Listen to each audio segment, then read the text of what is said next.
Hi, this is Paul. On the live stream that I did on Friday, this will probably come out Monday or Tuesday. I don't know when I'll put this out.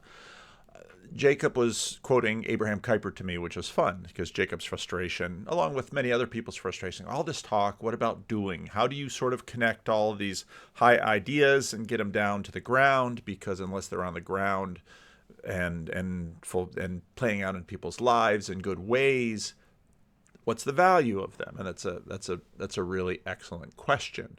Now, the ARK conference is in fact supposed to be about things on the ground. Well, where to start with this? Jacob was asking about application.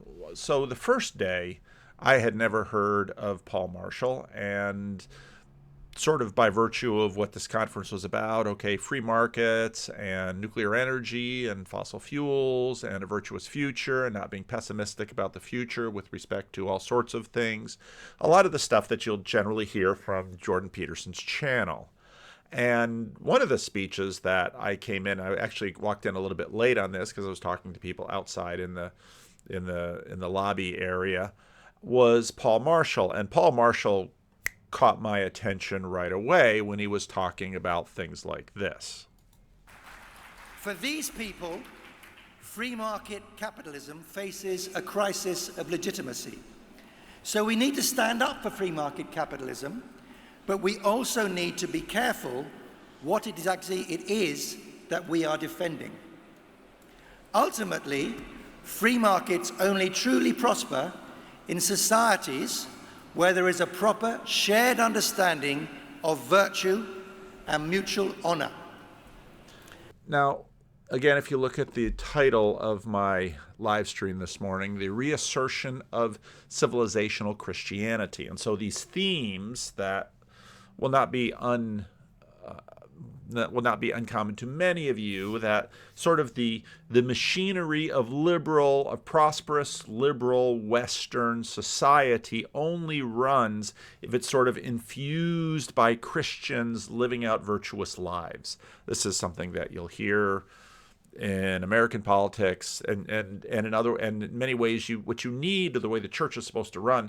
The church is supposed to help make people virtuous, and then they go out into the public square and they operate virtuously, and then you get justice and you get all these blessings that we've seen in Western secular society. And he's basically making some of those points.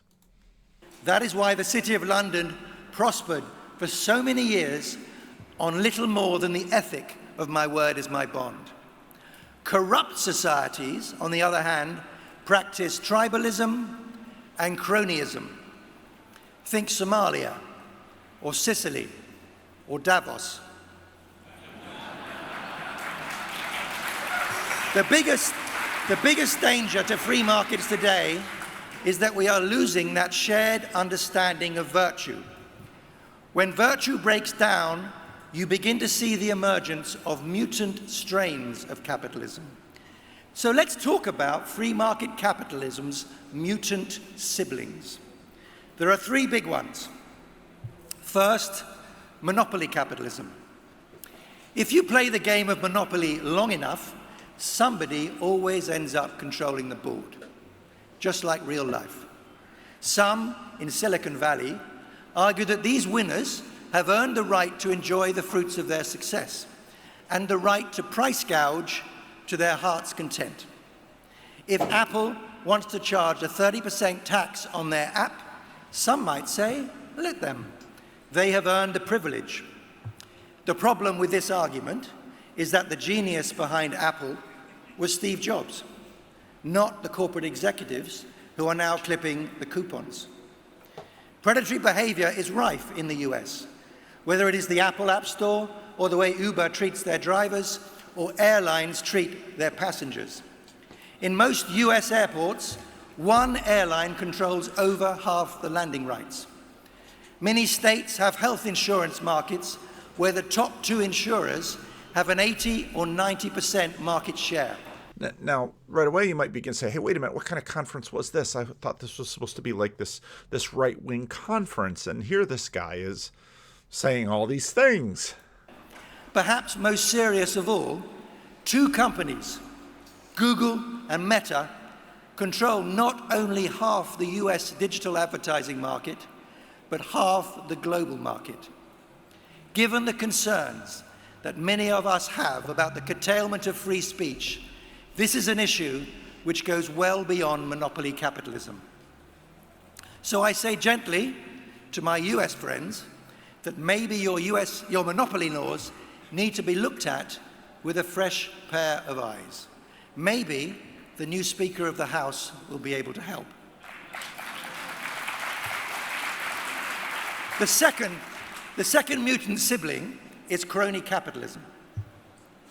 Joseph Schumpeter, the great economist of entrepreneurship, predicted that free market capitalism would end in a form of corporatism not so different from socialism itself. Corporatism is not free enterprise.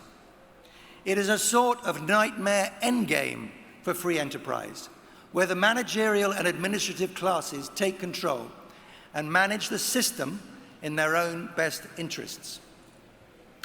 Let me tell you a story. All right, so that'll give you a taste. And if you want to watch the video, it's right there on the Alliance for Responsible Citizenship.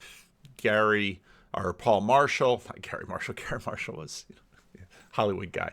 Paul Marshall, you can watch the whole video if that's what you're into. But again, there's plenty of application at this conference.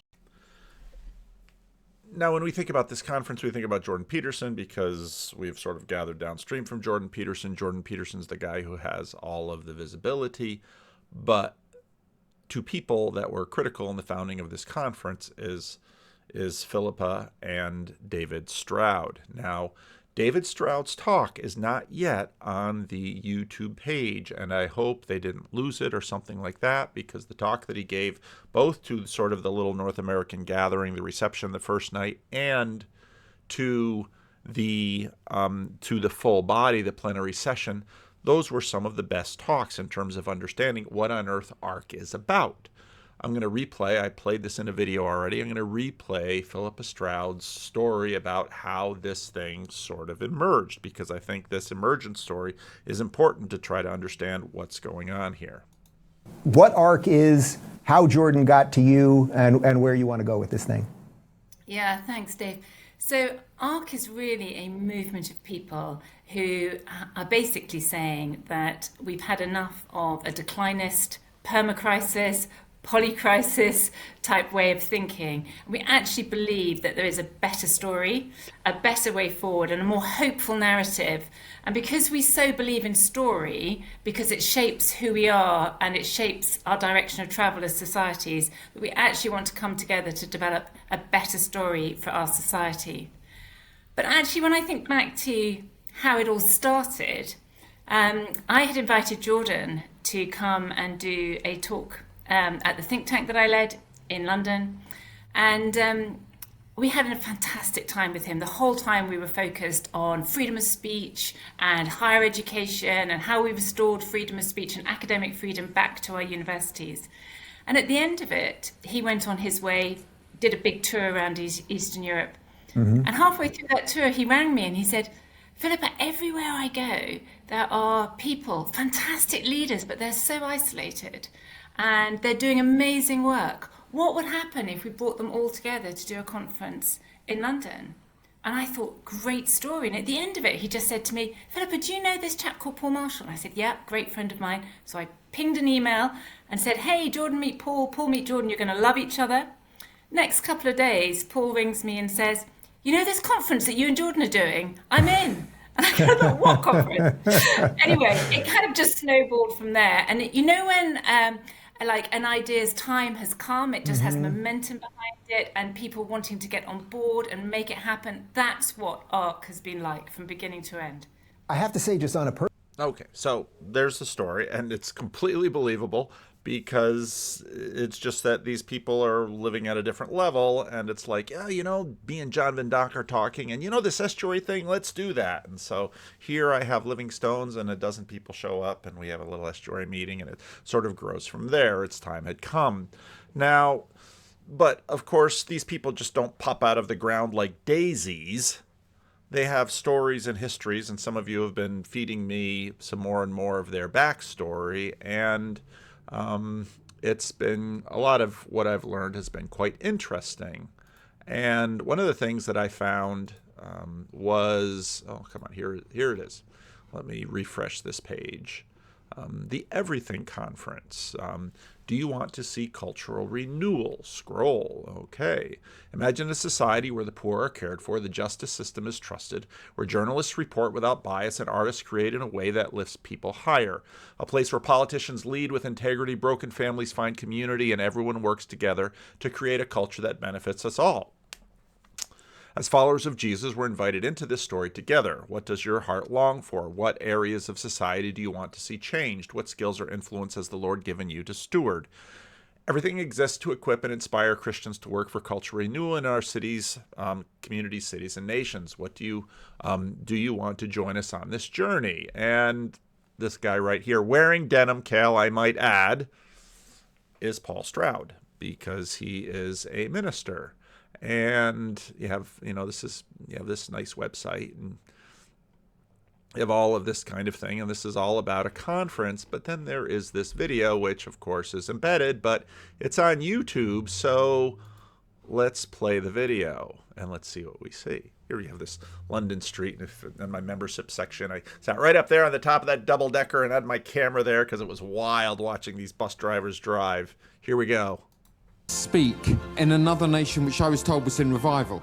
What I found was that the churches... Well, let's start at the beginning. Some years ago I was invited to speak in another nation which I was told was in revival. What I found was that the churches were full to overflowing, but there was absolutely no change in society. In other words, kidnapping was a genuine danger at the airport. Poverty was everywhere, corruption was endemic in business, and nobody trusted the politicians. So it seemed to me that whatever had happened, we were falling short of what God really wanted. Now, the Heart of the Everything Conference was born out of that experience. Okay, now, it's not an Orthodox church.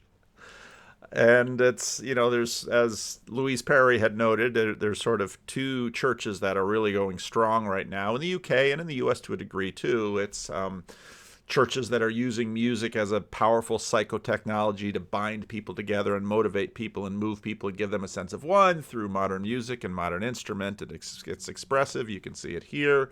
And of course, the music here is upbeat. But if you caught what he said, I mean, this is about civilizational Christianity, a Christianity that goes all the way down, that where business people, where people in their Calvinist circles, we talk about this as sphere sovereignty. Now it's a little bit different from subsidiarity.